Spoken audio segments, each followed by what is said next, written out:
Imagine you are 30 years old, and it is 20,000 years ago.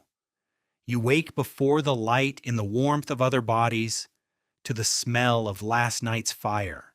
There is no alarm, no one is waiting for your report, no one owns your hours. This is not a daydream about escaping the modern world. This was simply an ordinary morning.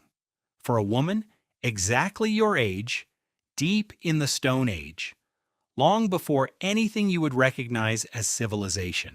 And here's the part that will unsettle you. By almost every measure that a modern person uses to judge a life, hers was richer than yours. More sleep, more status, more people who knew her name. She was not a background figure in someone else's story. In her world, a 30-year-old woman was the engine of the whole thing. You have been told a story about her. You have seen the cartoon. A man drags a woman by the hair. She cowers in a cave. She waits, helpless, for the hunter to bring meat. Everything about that image is wrong, and we can prove it is wrong. So let's meet her properly. Let's find out who a 30-year-old woman actually was in the Stone Age and why almost nothing you assume about her would survive first contact with the evidence. Start with her age, 30. You have heard probably many times that ancient people all died young, that the average life expectancy was around 30. So a 30-year-old woman was already old, already finished, already dying. This is one of the most stubborn myths in all of human history, and it comes from a simple mistake with numbers. Life expectancy is an average. And that average was dragged down brutally by one thing: babies dying. In a forager band, a frightening number of children died before their 5th birthday. When you average a newborn who dies at 1 with a woman who dies at 70, you get a number near 35. But almost nobody actually died at 35. That was the middle of the empty space between two clusters. Anthropologists who study living hunter-gatherers have run these numbers carefully.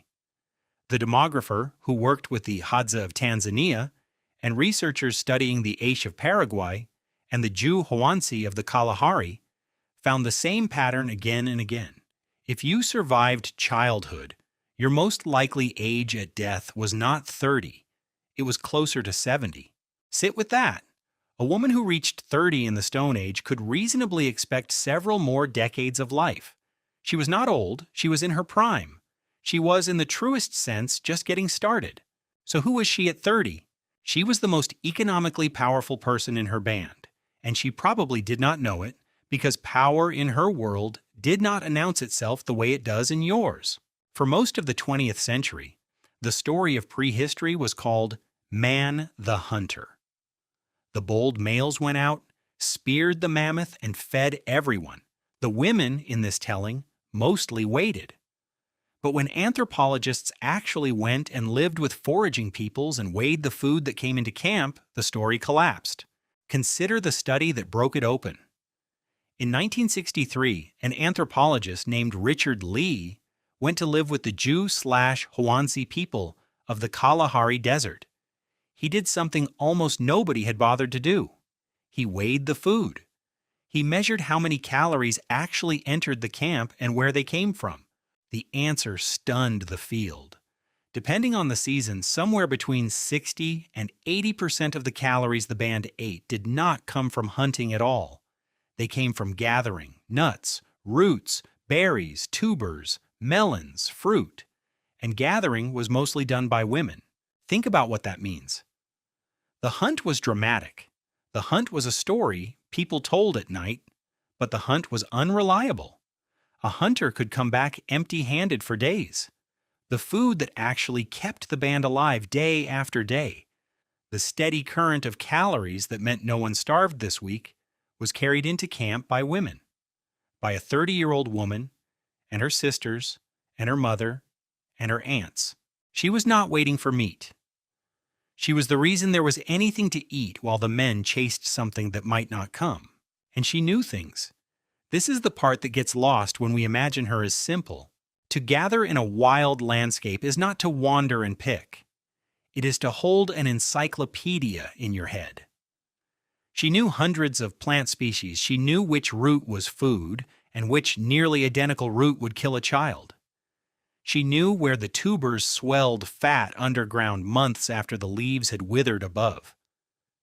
She knew which berries came in which week, on which slope, after which kind of rain.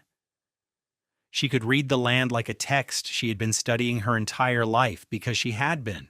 A woman like this is not a passenger in the story of survival. She is the map. And she made things. This is another piece we forget because we imagine her world as bare. Look at what the ground has actually given us. At Blombos Cave on the coast of South Africa, archaeologists found something extraordinary. Pieces of ochre, a soft red stone, engraved with careful crosshatch patterns, and tiny sea snail shells pierced and worn as beads. These are around 70,000 years old, tens of thousands of years before anyone farmed anything. They are not tools for killing. They are ornament. They are art. They are somebody deciding to make a thing beautiful. Move forward in time to Sunghir, an Ice Age site in what is now Russia, roughly 30,000 years old. There, the dead were buried covered in thousands of beads carved from mammoth ivory. One estimate suggests a single ivory bead took close to an hour to make. Do the math on a garment covered in thousands of them. Someone spent thousands of hours making clothing that shimmered. Who did that work? The sewing, the beadwork, the treating of hides into soft leather, the making of cord and thread and garments that could survive an Ice Age winter? In the foraging peoples we can actually observe that skilled craft is overwhelmingly women's knowledge. Our 30-year-old woman was not just a gatherer of food, she was a maker of the very things that let her people survive the cold and mark themselves as human. She could turn a raw animal skin into a fitted, wearable second skin. Try doing that without instructions. So set aside the image of her in a shapeless drape, waiting. Picture her hands. Picture what they knew how to do. Now let's talk about her body and her children, because this is where the modern imagination goes most wrong. You might picture her surrounded by a swarm of babies, pregnant year after year, worn down by endless childbirth. But the foraging evidence points somewhere surprising. Hoansi women, studied across decades, tended to space their children roughly 4 years apart. Over a lifetime, a woman might have 4 or 5 children, not 15. Why so few? Part of the answer is walking. A foraging mother carried her child and everything else across long distances. She could not carry 2 infants at once. So the spacing was long, enforced partly by the body itself, by the way constant activity and prolonged nursing delay the return of fertility. Her children came slowly, and each one got years of her before the next arrived. But here is the twist that dissolves the whole helpless mother image. She did not raise those children alone, not remotely. Anthropologists have a term for how humans actually raise young: cooperative breeding. It means the child is raised by a network, not a single exhausted pair. And the most important people in that network were often not young parents at all. They were the older women, the grandmothers. This brings us to one of the most beautiful ideas in modern anthropology, and it comes from a researcher named Kristen Hawkes. In the 1980s, Hawkes and her colleagues were living among the Hadza foragers of Tanzania, watching who did what. And they noticed something strange. The hardest working, most productive foragers in the entire band were often the old women, the grandmothers. While young mothers were slowed by newborns, the grandmothers were out digging tubers, hour after hour, and carrying that food back to feed their grandchildren. Hawkes proposed what became known as the grandmother hypothesis. The idea is startling, that human beings may live so long, may survive so many years past the age of having our own children, precisely because grandmothers made their grandchildren survive. In most animals, a female lives about as long as she can reproduce. Humans are strange. A woman can live 40 healthy years after her last child. Why would evolution build that? Hawkes's answer is that those decades were not wasted time. They were productive. A grandmother who kept gathering fed a second generation, let her daughters have children sooner, and quietly bent the entire arc of human life toward the long, cooperative, deeply social creatures we became. So when you picture our 30-year-old woman, picture the woman standing behind her too. Her own mother, still strong, still digging, still carrying food into camp. That older woman is not a burden. She is a pillar. And our 30-year-old will one day become her. And this changes how her children were raised, in a way worth pausing on. In your world, a child is often the private project of one or two adults, watched every waking minute, entertained, scheduled, exhausting. In her world, a child belonged to the band. When she set her daughter down to dig, another woman's eyes were already on the girl. When her hands were full, an aunt or an older cousin or a grandmother carried the baby. The load of raising a human was spread across many shoulders. This is why the foraging mother, despite living without medicine or comfort, was often less crushed by parenting than a modern one.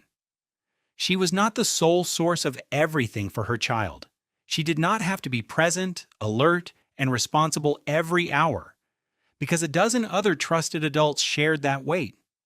The African proverb about a village raising a child was not a slogan for her.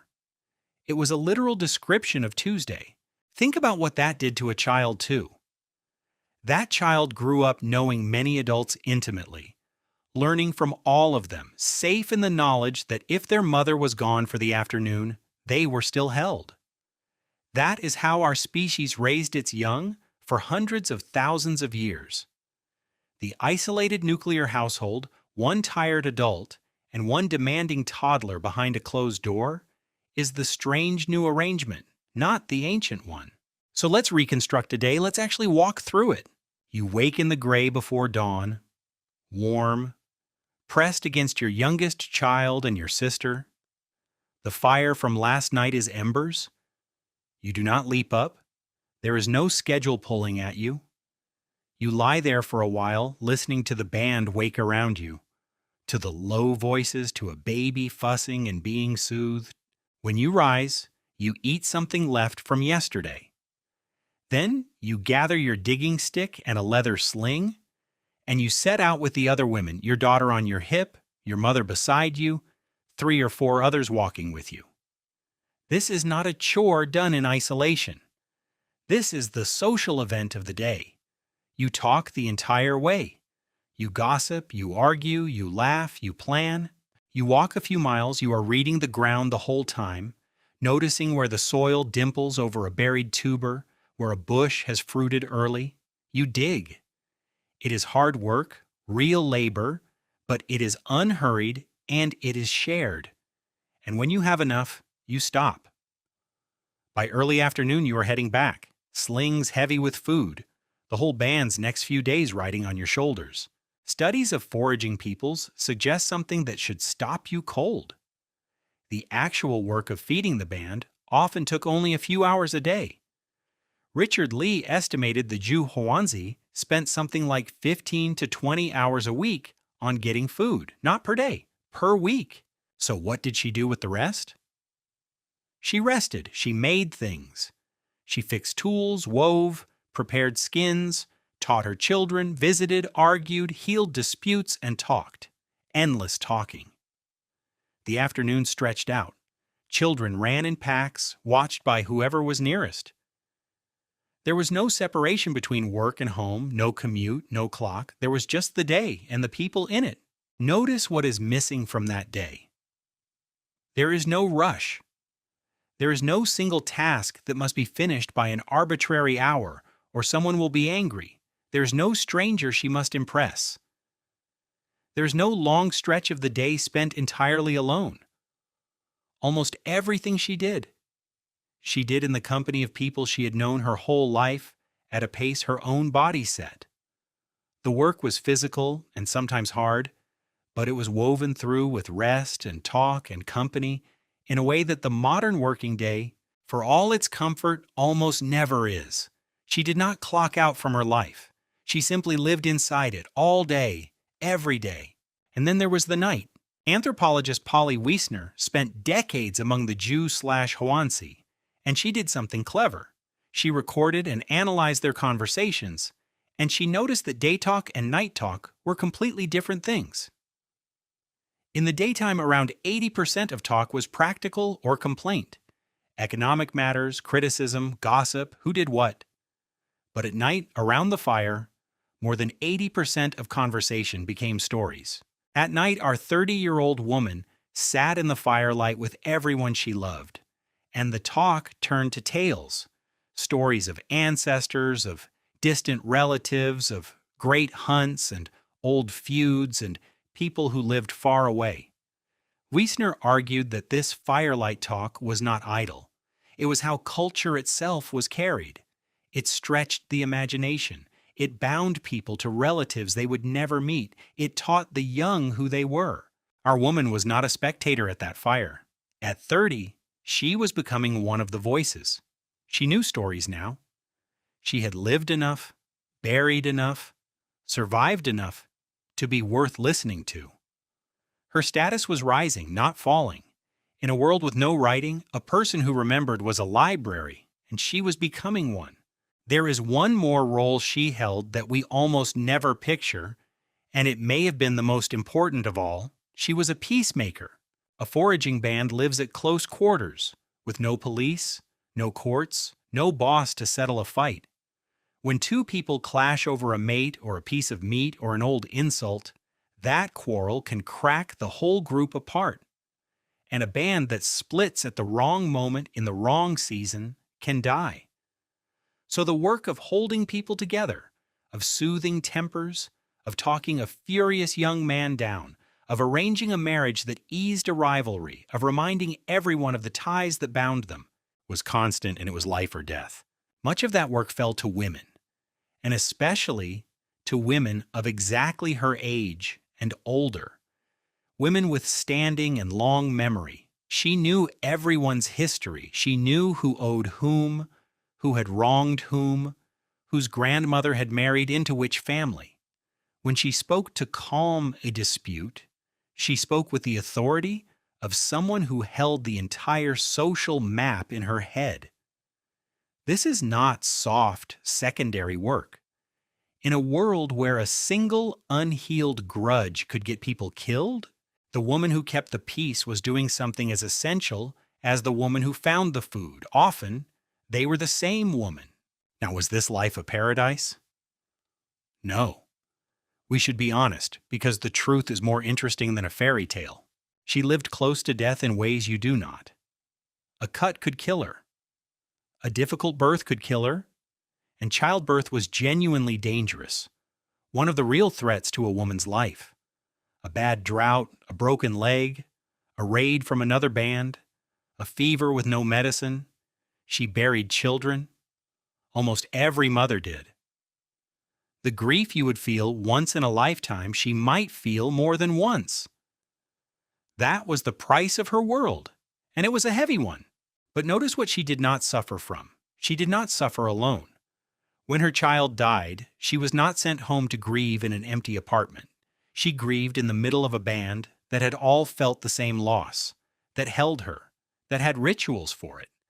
When she was afraid, there were bodies around her in the dark. She was embedded every hour of every day in a web of people who knew her completely and depended on her utterly. And this points us toward the biggest twist in her whole story. Because you might assume that everything got better after her, that her descendants, once they invented farming, once they built villages and cities, lived easier, healthier, freer lives. The arrow of progress points up, right? For women especially, the evidence says the opposite. The invention of agriculture, that great leap forward we all celebrate, may have been one of the worst things that ever happened to a woman like her. When humans settled down to farm, several things changed at once, and almost none of them were good for her. Skeletons from early farming societies are shorter than the foragers who came before them. They show more disease, more malnutrition from a narrow grain-based diet, more worn and broken teeth. Living packed together with animals and waste bred new plagues, and the child's spacing collapsed. A settled woman no longer had to carry her children across the land, so she could have them faster. Grain could be mashed into porridge to wean babies early. So births came closer together. More pregnancies, more mouths, more danger, each one arriving before she had recovered from the last. The freedom of 4-year spacing was gone. Then there was the harder change, the one written into the structure of the new world. Foraging bands were fiercely equal. When food comes in daily and cannot be stored, no one can hoard, no one can dominate, and the sharing itself is enforced by everyone.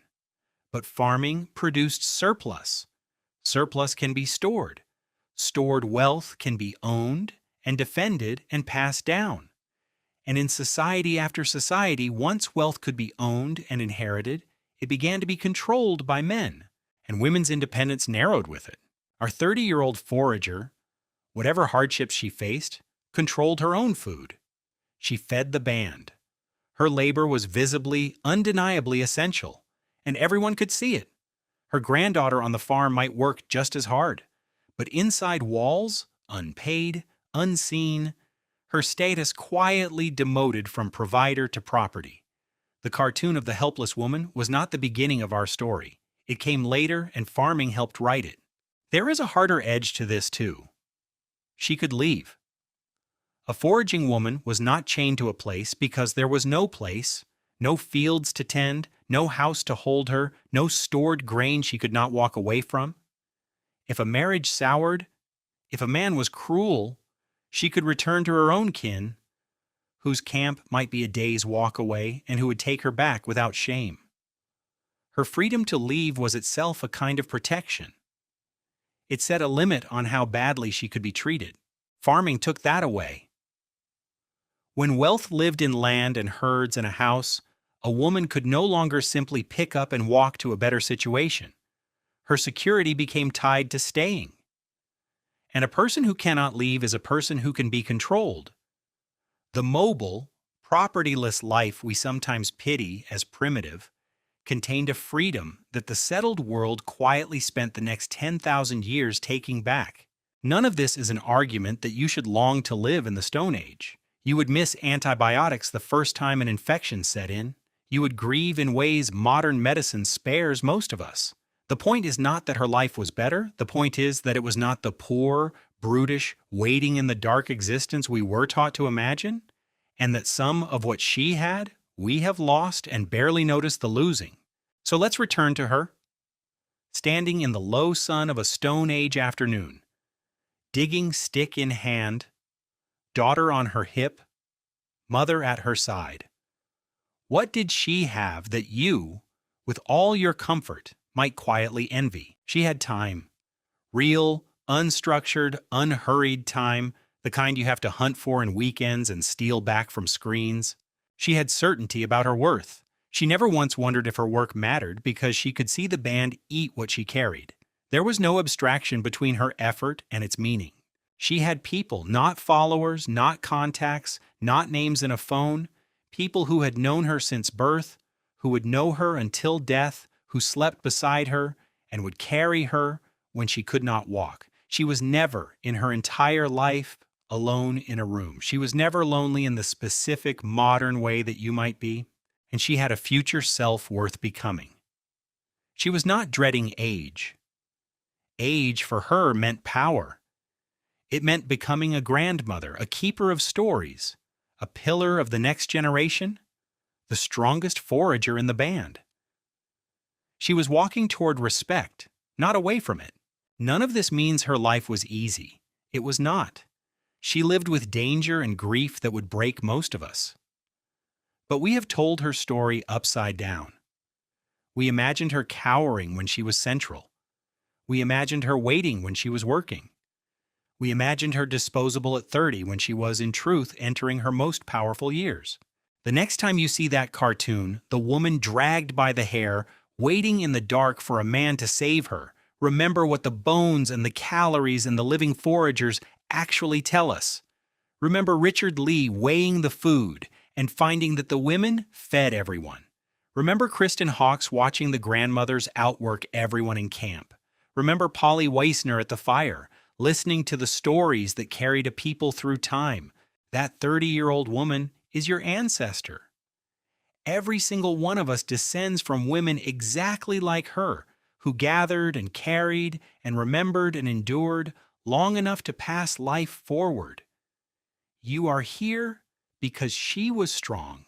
You woke this morning to an alarm in a room with a schedule already pulling at your hours. She woke 30 years old in the warmth of other bodies, to the smell of last night's fire, at the center of a world that could not have run without her. She was not waiting for her life to begin. She was already the most important person in the room. And so, quietly, without ever being told it, are you?